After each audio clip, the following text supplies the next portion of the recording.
Okay, it looks as though everybody is now here. So I'd just like to say welcome to everybody. And it's great that you're able to join this webinar. I'm Jan Webb, and I'm the academic lead for the safeguarding MOOCs that we've been developing.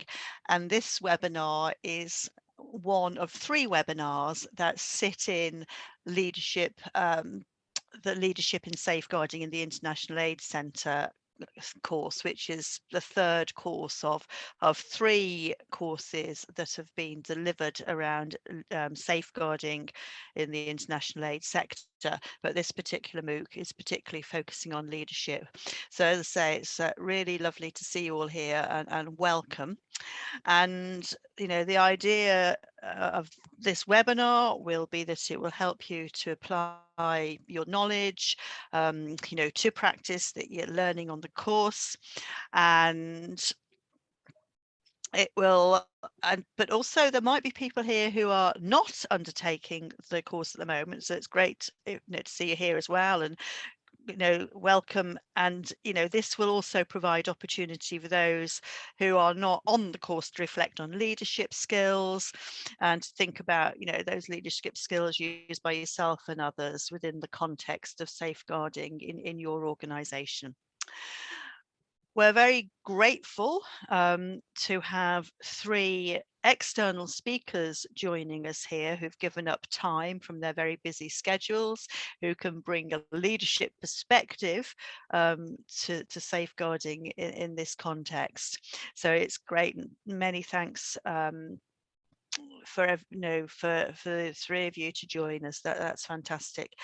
And so that's really enough from me. So I hope you get a lot out of the webinar. Please, if you could just remember to keep your mics muted, and also to remind you that we are recording the webinar so that it'll be available to others. And if you do have a question, to put it in the chat. But I'm now going to hand over to Anita Williams, who is the lead author for this MOOC and the other MOOCs that we've developed. But over to you, Anita, and you can pick it up from here. So thank you. Thank you. Hello, everyone. Good afternoon if you're calling in from London, or good morning or good evening from wherever you're calling in from. Welcome to the first of 3 webinars that we are holding as part of Course 3, Leadership and Safeguarding in the International Aid Sector. Today, the title is Leadership Skills and Approaches to Strengthen Organizational Safeguarding Culture. Our topics will be focused on weeks 1 and 2 of the course, the learning from that course, and we'll be covering leadership approaches and skills that prioritize safeguarding in international organizations, such as providing safe spaces for learning and reflection, adopting of feminist leadership principles, to name a few. And then we're also going to be looking at strengthening organizational culture, including encouraging greater diversity, equality, and inclusion to keep workspaces safe.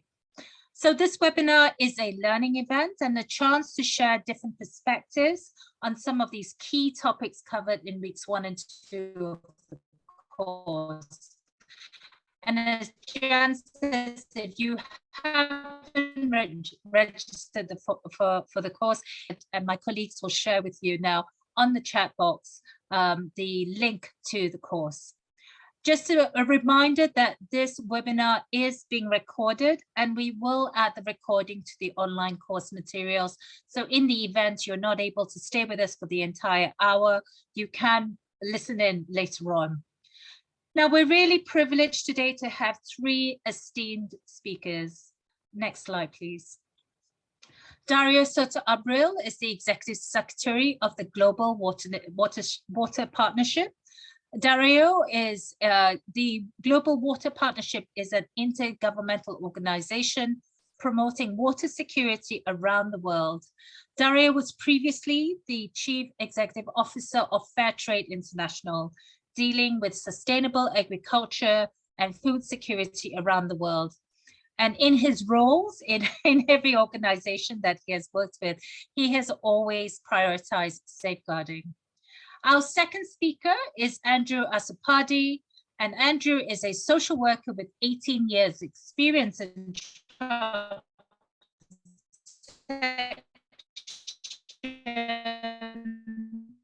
safeguarding investigations. He's currently a senior with Proticon, and more importantly, I think he's the coordinator of the Vatican Safeguarding Task Force and the director of Safeguarding Commission with the Vatican Church. Previously, Andrew was the safeguarding lead for Caritas International Confederation and the Football Association based in England. He's also worked for NSPCC, and he has conducted several risk assessments and offered therapy to young sex offenders. Andrew has specialism in international politics and human rights. So welcome to Andrew. And last but not least, we are so privileged as well, and we know how busy all our esteemed speakers are. Lena Baru, who's the Engagement and Equity Manager at Bond. And Bond is the membership organization for organizations based here in the UK. Lena leads the anti-racism work in the wider decolonizing work of Bond in the sector that work for NGOs in the UK, and she's also an anti-racism activist with various movements.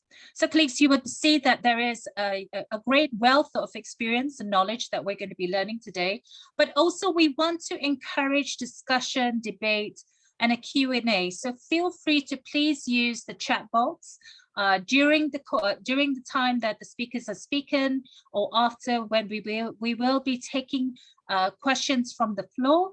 And please let us know if you want that question to a specific speaker, or if you would like it to be sent to the entire panel. I will be moderating that bit as well. So without much ado, we will just go back to our first speaker, who will be opening up the discussion.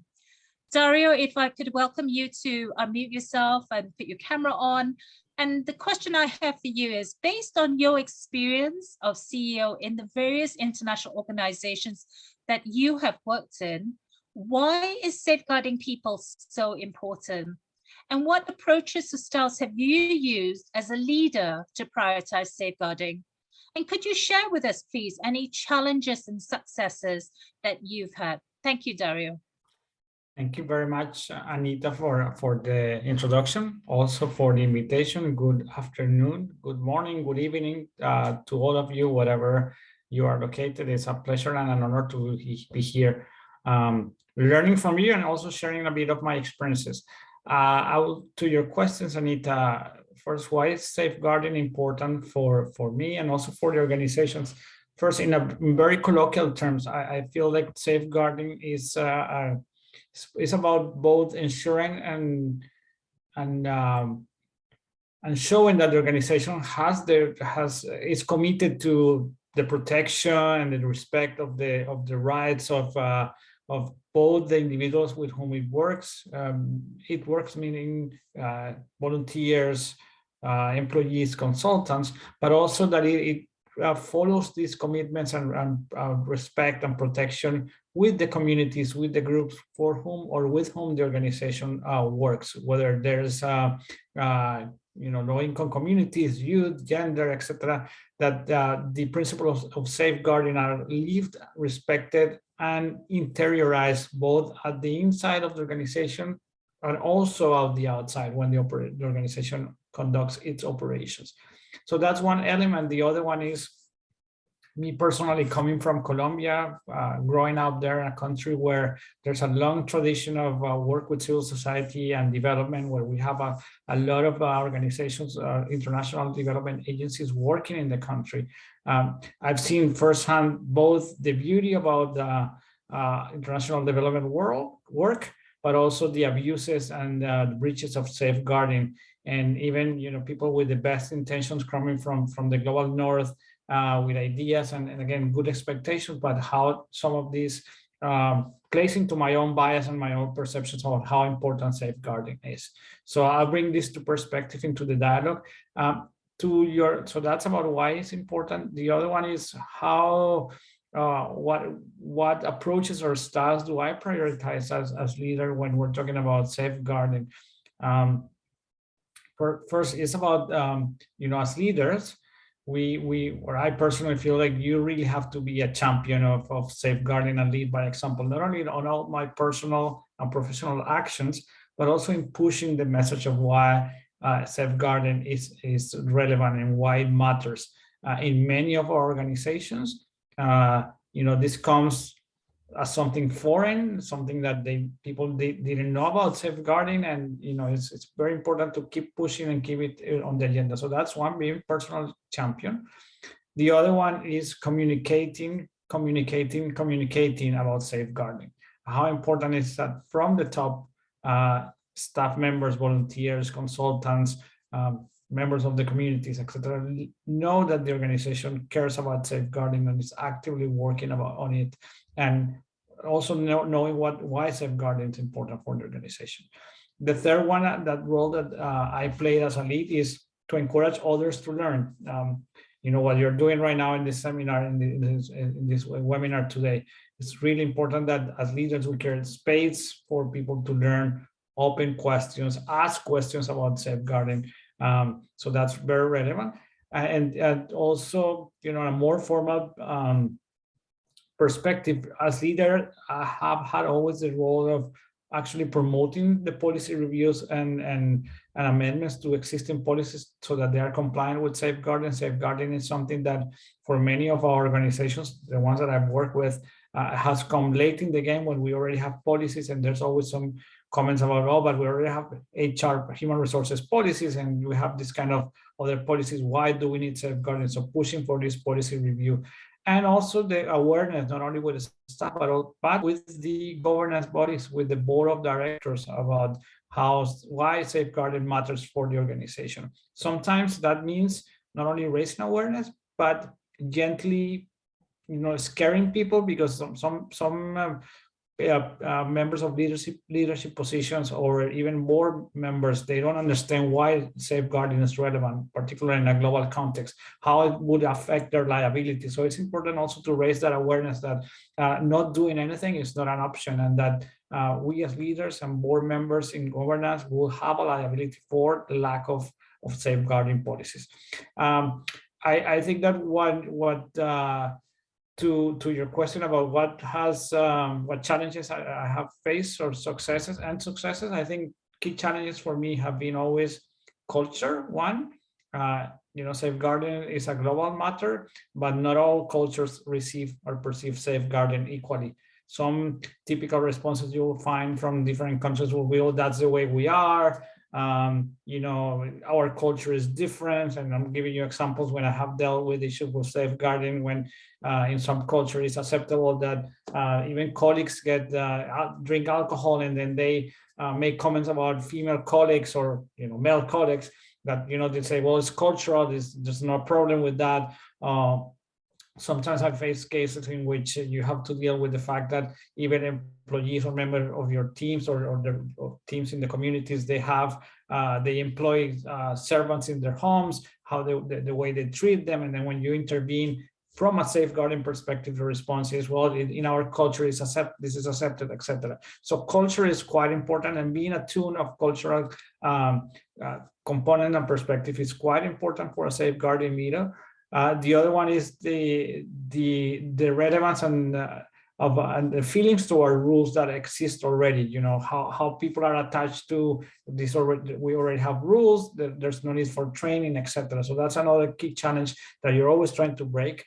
The third one is resources. We work in development. Our organizations are really always struggling for funds, whether your organization is big or small. It's not about just the money, it's about the time of the colleagues. So adding safeguarding always comes as one of many other topics, and all of the other topics are priorities. Safeguarding is one, but for there's also the fundraising is a priority. There's also labor law is a priority. So everything seems to be a priority in the world that development works. So how do you deal with that is a constant challenge? How do you create spaces for that? I think the other challenge is, of course, my own bias as leader. I see perspective of if I give guidance, things will be done. I have my own bias towards when these kind of things come from the global north, and you are like, okay, you're learning about these 40 years and now you're trying to impose that on us in the global south when you don't know the realities. Those kind of things, your own bias always come into place. I'll stop here. I can share later, Anita, in the spirit of time, successes and other experiences, but I'll stop here to give for a little bit, leave a little bit more meat for later. Thank you. Excellent. Dario, thank you. You've set the scene. I mean, I think you've clearly shown that safeguarding, is important, and inside and outside the organization, inside within the workspace, as well as in all the activities, whether it's programs, operations, fundraising, you've touched on that. And I really like what you've talked about, being a champion, communicating the message, encouraging others to learn, and gently coercing those even at governance level. That's so important, because actually it trickles down. What we do at leadership level, including the board, including at governance level, is so important. And you've also talked a little bit about the challenges and successes. I really, we need to appreciate that safeguarding is a global issue, but it can be perceived differently. And culture does come into it. And fortunately, we have minimum standards that we can look to help in those issues. But also some of the struggles around resources and your own personal bias. I think that's also a really good reflection as leaders. Where do our biases lie, and how then can I, ensure that I challenge my own bias in order to bring about change? Some excellent points there, Dario. Thank you for setting the scene. So we move over then to Andrew. So Andrew joins us at the moment. He's based in Malta most days, but he's currently in Uruguay. And so Andrew, from the perspective of someone who leads on safeguarding, what examples of leadership approaches or skills have you seen, or perhaps even used yourself, to support the promotion of a safeguarding culture in the various organizations that you've worked with? And I think what might be quite helpful for our learners online is, what are some of the challenges and successes of leadership styles and approaches specific perhaps to faith-based organizations that you've worked with? Thank you, Andrew. Thank you, Anita. I join Dario in thanking you for the invitation. It's a joy and pleasure to be with everyone. Good day to everyone, wherever you're joining from. As Anita said, I've been working in safeguarding for practically all my career, as a social worker in child protection or within organizations. And I worked in various fields, in the international field, in the sporting field, and also in the faith-based field. And I'm primarily with the Catholic Church, but also with the Church of England. And I'm a firm believer that faith-based organizations are a force for good in the world. However, I'm going to steal a quote from the UK Charity Commission, that no charity or organization is more important than the people they serve. And when you are in a leadership position, I think one of the most important things is what drives you. What drives you in your role? What drives you as an organization? Is it the reputation, the popularity, the wish that we all have within us to be revered and to be liked? Or are they values and principles? For me, it's very clear that it's values and principles that should guide us at all times. Last night, I went out for dinner with a safeguarding lead who's in Latin America, and we were discussing about this. What guides our decisions? What guides our thoughts, our direction in our profession? And what we said was that, what I said was that once you compromise on your values and principles, even once, then it's downhill from there. And so for me, this is one of the things I wanted to start off with: the importance of knowing what your values and principles are as a person, as Dario was saying, your personal bias, but also as an organization. What do you stand for? What do you stand for? And when I think about leadership, there are three things that strike me. They're not the only things, but three things that strike me. Leadership skills, okay? So first, I think a leader needs to be strategic in in his or her thinking. They need to be empathic and have active listening towards those around them, whether it's staff or the people they serve. But a leader also needs to have the ability to inspire and to convince others. Now, in safeguarding, my vision is the same.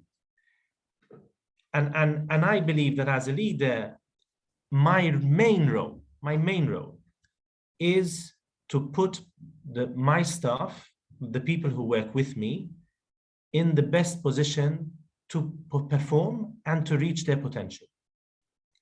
Now, that's a philosophy that I have as a leader. Now, applying that to safeguarding within an organization. If you have an organization that allows members of staff, to use Dario's example, to comment about how people look, right? If you have that type of culture within an organization, what experience has taught many of us who work in the field is that often when boundaries are broken between staff, boundaries are also broken with the people we work with. So the link here between harassment at work and child safeguarding, for example, and the importance of creating a safe culture within the workforce and within the people we work with. And I wanted to mention this to tie in what Dario said just before me. The fact that we need to create a culture of safeguarding. I'm doing a piece of work for an international organization who focus a lot at the moment, on the culture of care within the organization and with the people they work with, and how important that is to create that environment where people are safe. Now, how do we do that? What is the role of a leader in doing this?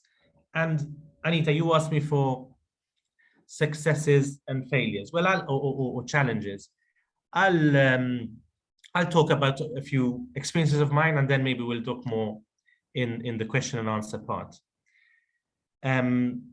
I've carried this role for many years in many organizations, and one thing I learned is that if you're working in safeguarding, you're not going to win a popularity contest, right? In safeguarding, you're not there to please. You're often there to say the difficult comment, to ask the difficult question. I once was in an emergency meeting in a sports context. There was a group of victims contacted the organization and threatened to go to the media. And I was in this top level meeting with all the directors of the organization, and their concern was reputational damage, right? The first concern. The second concern was financial damage. And without sounding judgmental, I understand where they're coming from, because they're leaders of an organization and that's a priority for them. I was the only one uncomfortable and say, yeah, but how about the experience of these people? Where do these people fit in all this planning to protect for our reputation and all that? Because I spoke about values and principles. One big, very important principle for me is that we're victim-centered or survivor-centered, whichever terminology you prefer. I use both interchangeably. But the importance, being victim-centered or survivor-centered does not mean that anyone who complains is right, because sometimes people complain and they are not right. Sometimes we complain and we're not right. My wife reminds me that, and my children especially, a few times at home. But that people are given the space to share their experiences. People are given a due process, which is clear and which is based on values and principles. I'll share this last story, and then maybe we'll talk about other things later. I worked in a faith-based organization where when I started, I was one of the first people who was in charge of safeguarding within the global organization. And I was pushing for change. I was pushing to put safeguarding on the agenda. Dario before said rightly that safeguarding is a priority amongst many other priorities. And that is what the leadership of this particular organization said. My challenge to them was, you have a budget for communications, for example, you have a budget for program development, you have a budget for human resources, you have a budget for everything. What's your budget for safeguarding? Oh, we have your salary, Andrew, which apart from the fact that wasn't that much, but that's not important.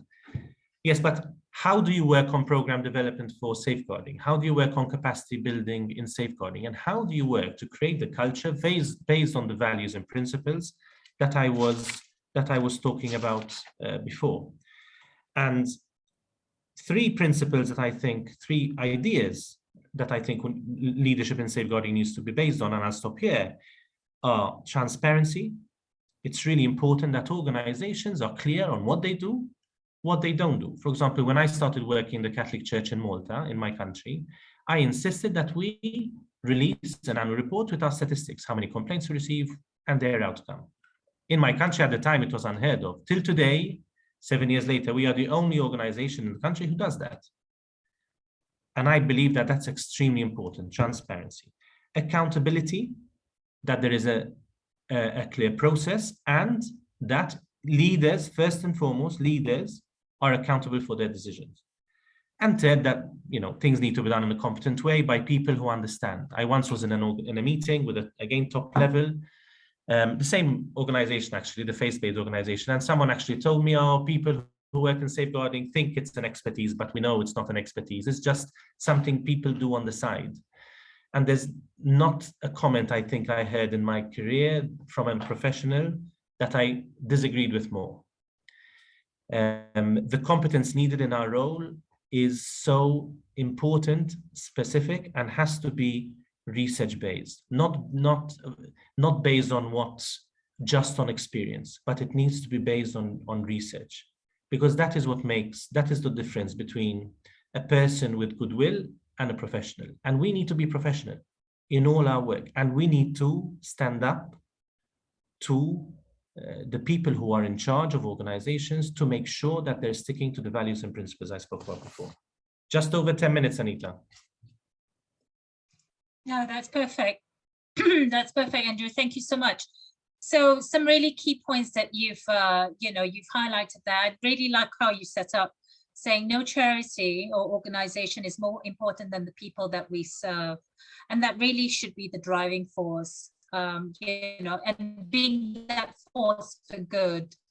That should always be our priority. I like how you explained about values and principles. So important when we're talking about developing an organizational culture that is safe for everyone.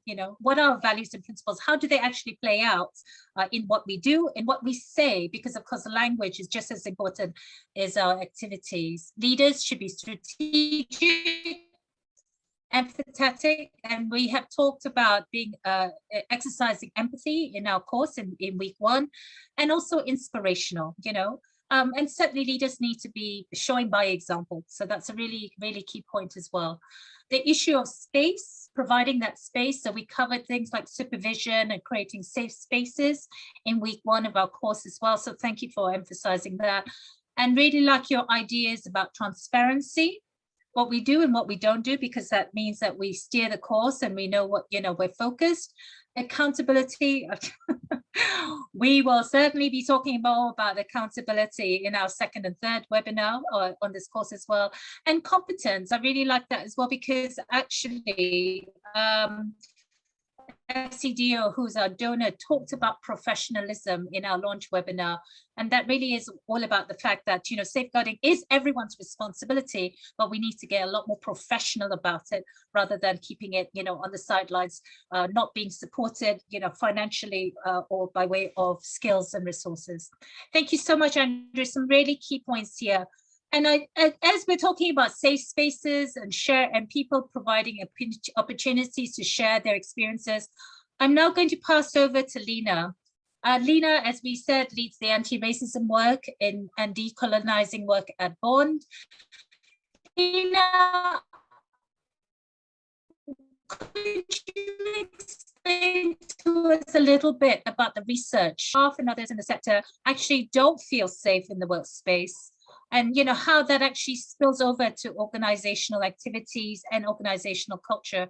So if you could tell us a little bit, introduce us a little bit to the Bond research on racism, power and truth, and some of its key findings. Thank you, Lena. Sure, and thank you very much for inviting me to speak. Anita, if you could just let me know if my internet goes funny in the chat or by text, that would be great. So the Bond research that we released last year, Racism, Power and Truth, was completely a labor of love by three incredible women and myself. We wrote it because we recognized that there was not a lack of Black and brown people in the sector, but there is certainly a lack of us leading organizations and being in senior roles across the sector. And we also looked at intersectionality in this research. So we put this survey out to the Bond membership. So Bond is a member of 430 organizations. We put this survey out and we got the biggest response that we've ever gotten to any survey we've ever done, including funding, and our members are always interested in funding. We got 155 organizations respond, and this was after the murder of George Floyd in 2020. And what it tells us is that although 60% of organizations at that time had clear DEI safeguarding policies, we had 68% of people of color, both in the UK and outside, experiencing racism. And there are multiple different ways that they have done that, have experienced that. We wanted to couch this research in data because we're always asking about where is the data? Well, we have the data. And we also wanted to bring out real experiences from people of color across the sector. So we have a number of case studies in there. And I just want to share as well, when we were doing this report, we had about, as we got closer to the published date, we had about 10 case studies pulled. All of the case studies would be anonymous, and they are anonymized in the report, but we had 10 pulled because of fear of retribution, fear of retaliation within their organizations. And this is exactly the kind of experience and the kind of cultures that still exist across the sector. And it does really speak to something which is very worrying. The reaction to the report has been incredible. And it has been the most widely engaged piece of research that we've done. We were very clear to talk about anti-Blackness, what the white gaze of development means, why talking about racism is important in the international development sector. And the report has been used in multiple different ways. So the data sets have been used to present back to organizations, to staff as a starting point for internal conversations. Content's been used to develop training materials.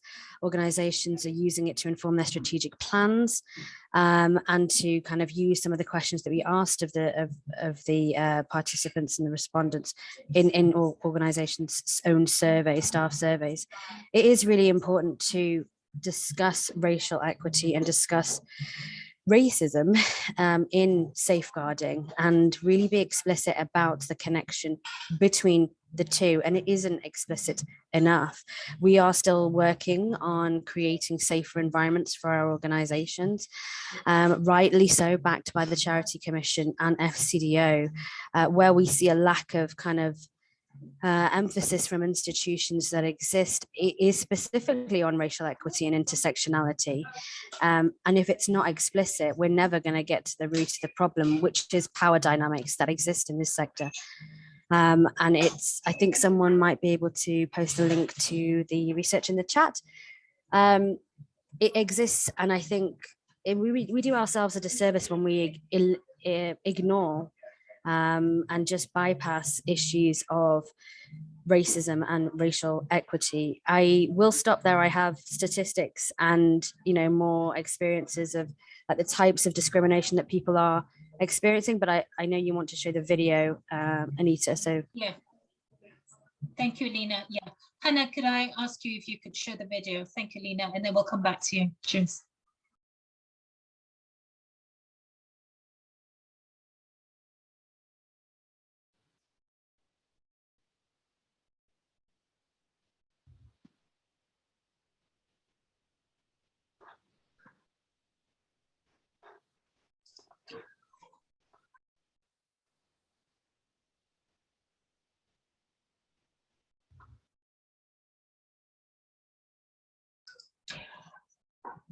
Sorry, Hannah, we can't hear the sound. Are you able to share sound?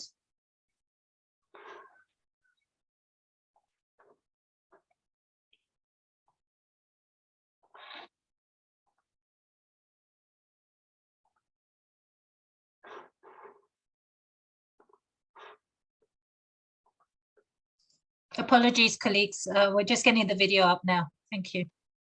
Despite me having a master's degree and lots of relevant work experience, it took me almost a year to get a job in international development. And even then, it was only for a few weeks' work on a short-term contract. Through Facebook and conversations with my former postgraduate classmates, I learnt that all my peers who were white and middle class had gotten really good jobs and internships much quicker than my non-white peers, who were finding it harder to secure employment. My manager regularly told me, "You take up too much space." He'd make offensive comments saying none of his friends would ever date a black woman. My new manager was even worse. He started treating me like a glorified secretary and described me as hostile and abrupt whenever I raised issues with him.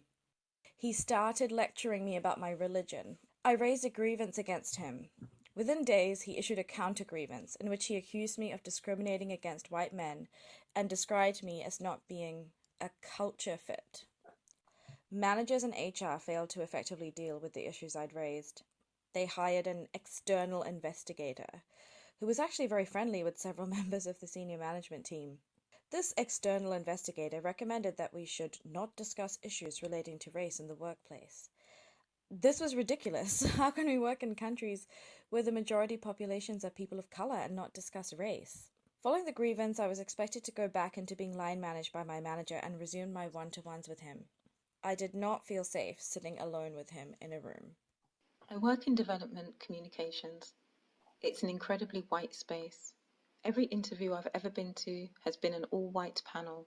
I go into every one of those interviews fearing that I'm not going to get the job because I look so different to the panel. There's so much about working in communications that I find really uncomfortable. The lack of diversity in communications teams has an impact on the quality of our work. I've had difficulties getting stories signed off where I wasn't framing people as the other or where I wasn't emphasizing the conditions of poverty in which they lived or came from. Sometimes it results in just really silly ideas. Once I was brainstorming ideas with my team for a campaign against a specific conflict in the Middle East. We were trying to think of strong campaign hooks. One man said, "I know, I've got it. Why don't we all just wear tea towels on our heads?" I have often faced prejudice rather than overt racism at work. I think this could be linked to the fact that I know how to speak the coded language and I conform to the white social norms I need to in order to get by. So much so that another very senior leader once told me over dinner, "You know, you don't behave like a typical African." I asked him what a typical African behaved like. He said, "You're confident and you speak your mind." It was clear he expected all Africans to be submissive and behave in the same way. It's so interesting that since COVID-19 started, INGOs have evacuated many expat staff from their country programs. And yet, in my experience, national staff are managing the programs very well without expatriate expertise. My colleague, who is also from Africa, told me it's as if the expats had their knees on our necks the whole time. I organised a big event on women's leadership and wanted to include strong BAME representation on the invite list, but I faced resistance from my manager on this. She was keen to include strong female representation, but when I asked for equal number of invites for the organisation's BAME network, I was overruled. This points to a broader issue of how the issues of race were seen as being in opposition to issues of women's rights in this organisation. I would take part in various women's platforms in this NGO, but there was limited BAME representation in the groups. And whenever I raised an issue, I was viewed as problematic. I was even accused of being aggressive, something women of colour are often told when they disagree with white women. Even when you work on women's rights with people who are self-proclaimed feminists, there is a lack of solidarity, support and allyship.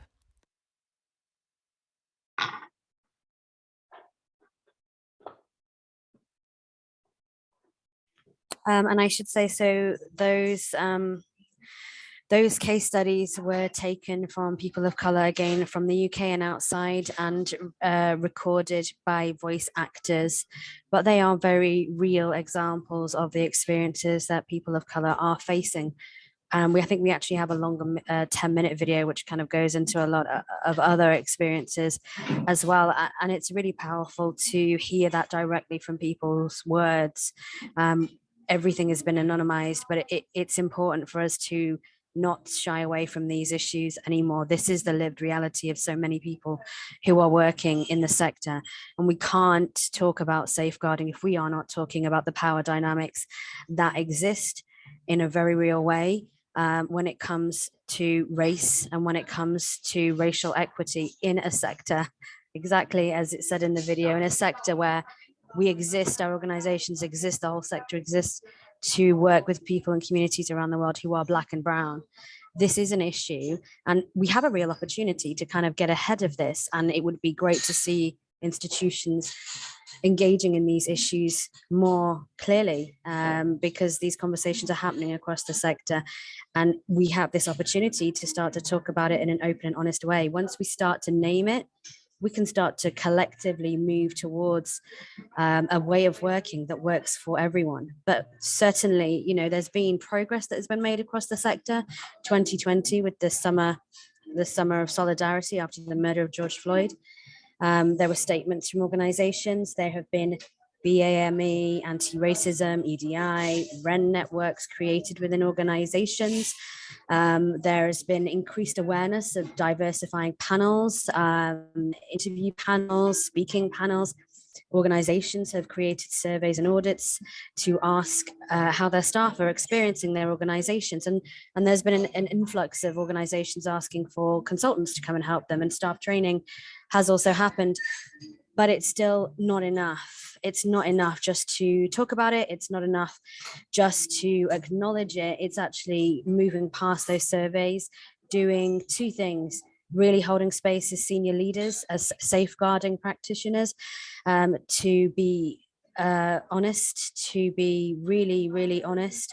Honest self-reflection needs to happen in your own positionality as people who are in safeguarding roles, but also in senior roles. And we need radical action because people of color are still experiencing racism. One of the things that is really heartbreaking to me is so many people that I know are leaving the sector because they are squeezed out, because they find no support for themselves, because one of the hardest things to prove is microaggressions, those things that are undercover, that do not have clear evidence, but that build up over time and are so damaging to people of color, to Black women, to women of color in particular as well. These are the things that are hard to prove, but definitely felt. And these are the things that, you know, my two colleagues who have just spoken previously about, taking that kind of survivor-centered approach. Actually, who are you here to protect? The people in the organizations. There's certainly been a marked deprioritization of anti-racism and EDI work. There's a lack of accountability still going on, and there's a lack of acknowledgement and care for people of color. And finally, intersectionality needs to be brought into this in a really real way. But again, whilst these things continue to be barriers and challenges for us, I do see that this is an opportunity for us to start to talk about these things and to start to engage with these things and create more inclusive policies and be very explicit. EDI, equity, diversity, and inclusion, is not anti-racism. EDI is about creating that environment in your organizations where people feel respected, valued, and welcomed. But we need to go further. We need to talk about anti-racism. We need to talk about racial justice and dismantling power imbalances. This is the heart of all of it. We can't get away from talking about these issues. And if we do keep ignoring them, we're never going to achieve our missions as an international development sector. We're never going to eradicate poverty and create access for women and girls if we're not talking through an intersectional lens about anti-racism and power dynamics, because these things affect safeguarding, they affect sexual harassment, they affect bullying, they affect all of these different things that sit under safeguarding. And if we're really taking it seriously in terms of locally led development and localization, we need to have an intersectional anti-racist lens. Many times, the last thing I'll say, many times that I've seen conversations about locally led development, it is in a siloed way. And we need to just understand that shifting power in one area of our organization and programming is important, but if we're not doing that in an anti-racist lens, the system is still riddled with power imbalances and with racism, and we need to get ahead of it. We have an opportunity to get ahead of these things. I'll stop now. Thank you, Lina. Your passion came out very strongly there. 430 member organizations under BON, and 155 came forward. And 68 people of color experience racism in multiple different spaces. And that's quite a serious issue. And so thank you so much for opening up the debate and discussion around being not only just, using an anti-racism lens, but thinking about intersectionality, because of course, race is one of the many, many criteria. We've talked about gender lens, we've talked about a disability lens. So thinking about it through an intersectional lens is also equally important when we're talking about safeguarding. And I like the challenge that you threw us, how can we make the link between EDI and safeguarding? Because actually they're all both sides of the very same coin to bring about greater accountability in our organizations and in the sector as a whole. Some really thought-provoking, input there. Thank you so much. So we do have a few minutes for questions, so please keep them coming in. We're going to kick off maybe with one that was asked quite early on. Let me just find it here. Yes, Rosa Ann Kanu says, can you please say something on power and safeguarding in organizations? I'm going to throw this firstly to you, Dario. Thank you.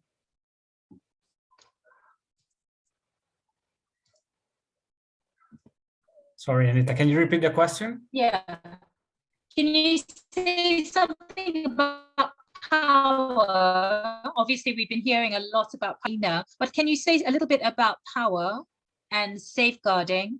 And you were talking about maybe champions.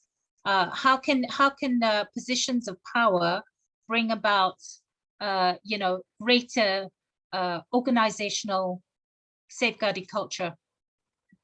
Yes, I think that first, when you are in a position of power, you are the one who can drive this conversation. I think we all have the responsibility for drive it, but you have to actually become really a champion, and in doing so, I think, and I'm sorry, I'm very moved by Lina's presentation, being from the Global South, so I'm still trying to recover to some of the testimonies that she passed.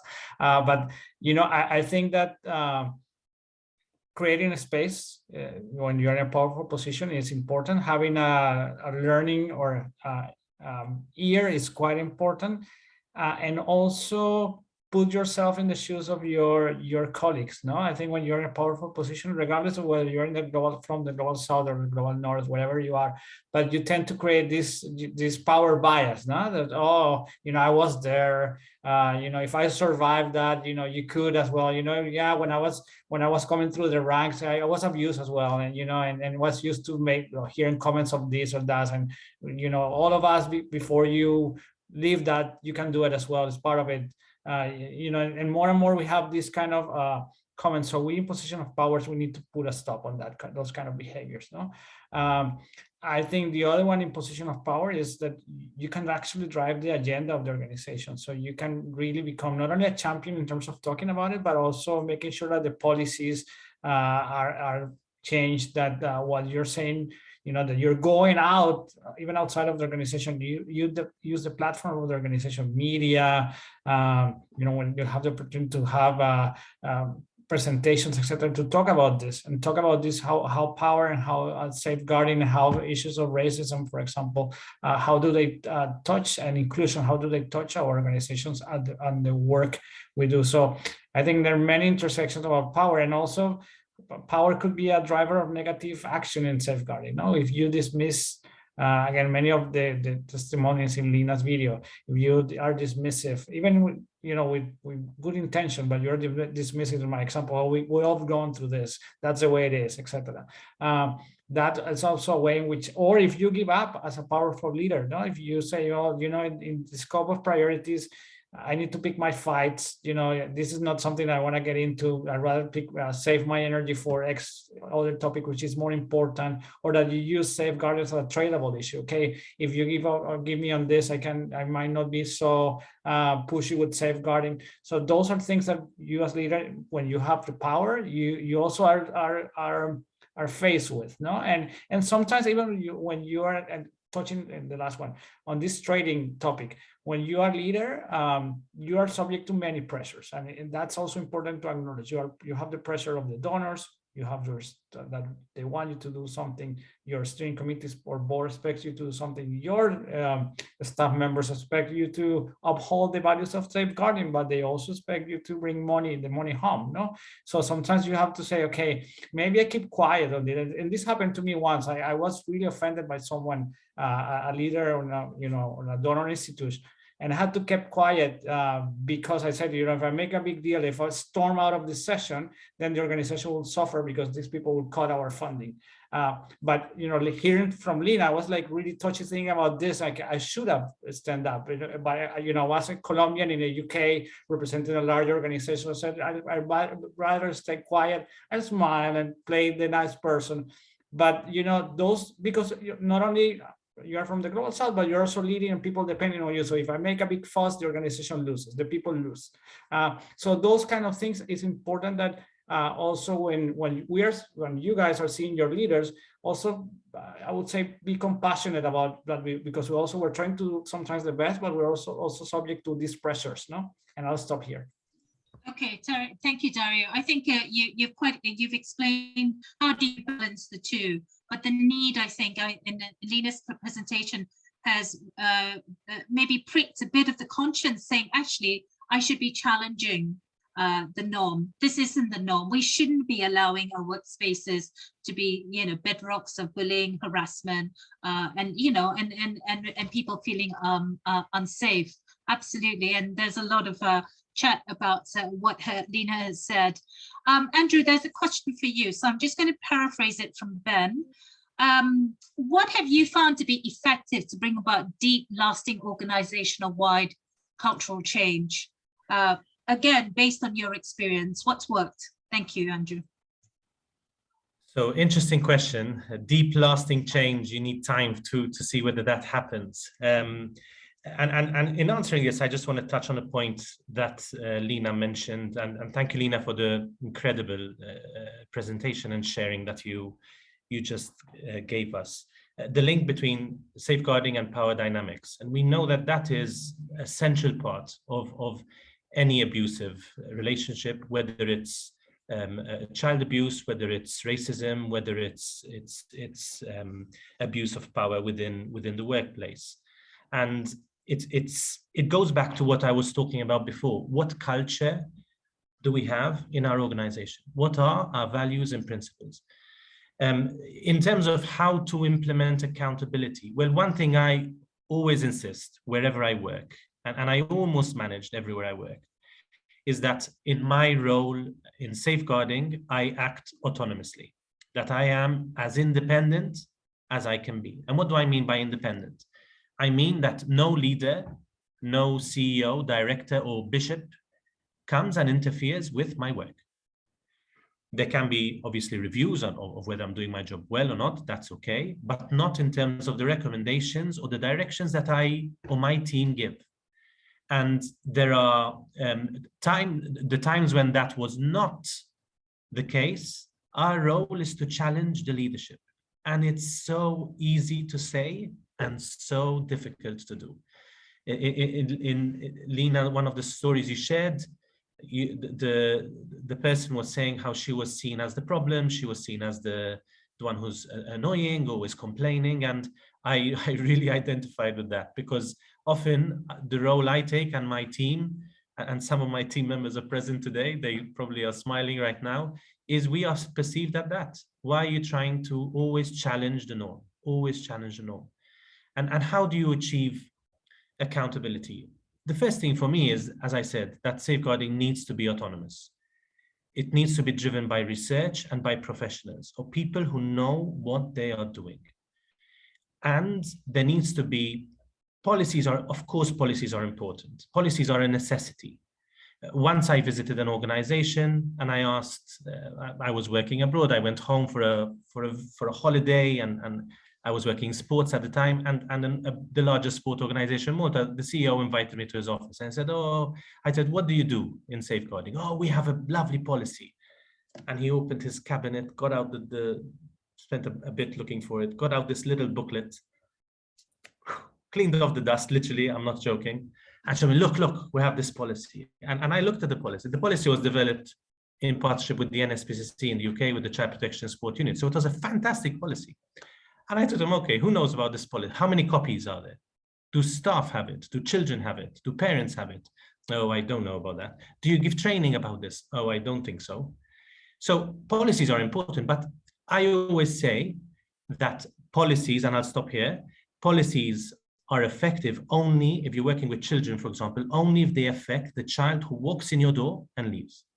Only if they affect the staff who walk in the workplace and leave. If they don't, they're not worth the paper they're written on. I'd like to say a lot more, but I'm looking at the time. Thank you, Andrew. And if you will allow me, I'm going to leave Lena with some concluding remarks. Lena, there's been a lot of support, obviously, for this research, and the work is ongoing. How have you worked with leaders of bond membership on this topic of EDI and safeguarding? Thank you. So since 2020, we've engaged with 101 NGOs to basically get comfortable on talking about racism. And I use racism as the entry point to discuss power dynamics and positionality as leaders.